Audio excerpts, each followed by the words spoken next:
London, Mark Sedwill, the most senior official in Boris Johnson's government, will stand down in September, Downing Street confirmed.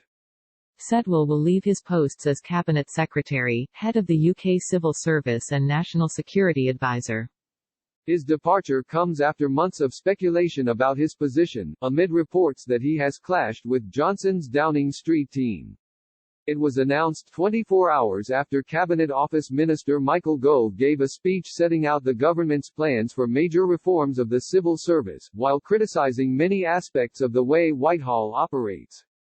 The UK's chief Brexit negotiator and close Johnson ally, David Frost, will take over as National Security Advisor, and the government will shortly launch the search for Sedwill's successor as Cabinet Secretary and head of the Civil Service.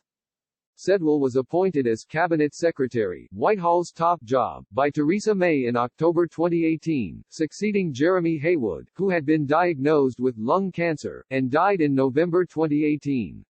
Sedwill has held the National Security Advisor position since April 2017 and before that was the top official at the Home Office under May.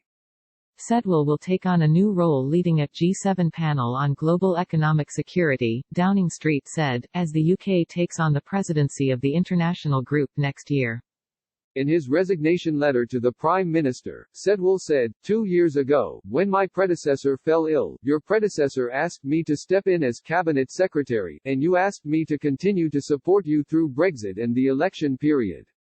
It was obviously right to stay on for the acute phase of the COVID-19 crisis. As you are setting out this week, the government's focus is now shifting to domestic and global recovery and renewal. Sedwill thanked Johnson for his confidence and friendship as both Foreign Secretary and Prime Minister. Johnson is expected to give a speech on Tuesday setting out the government's plans for the coronavirus recovery. In his reply to Sedwill, the Prime Minister said, "Over the last few years I have had direct experience of the outstanding service that you have given to the government and to the country as a whole. It has been by any standards a massive contribution, but as PM I have particularly appreciated your calm and shrewd advice." Welcoming Frost to his new role in a separate statement, Johnson said, "I have asked David to help me deliver this government's vision for Britain's place in the world and to support me in reinvigorating our national security architecture and ensuring that we deliver for the British people on the international stage."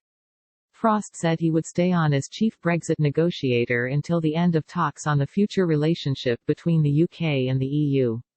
The post-Brexit transition period is due to end on December 31, by which time the UK hopes to have negotiated a free trade agreement with the EU.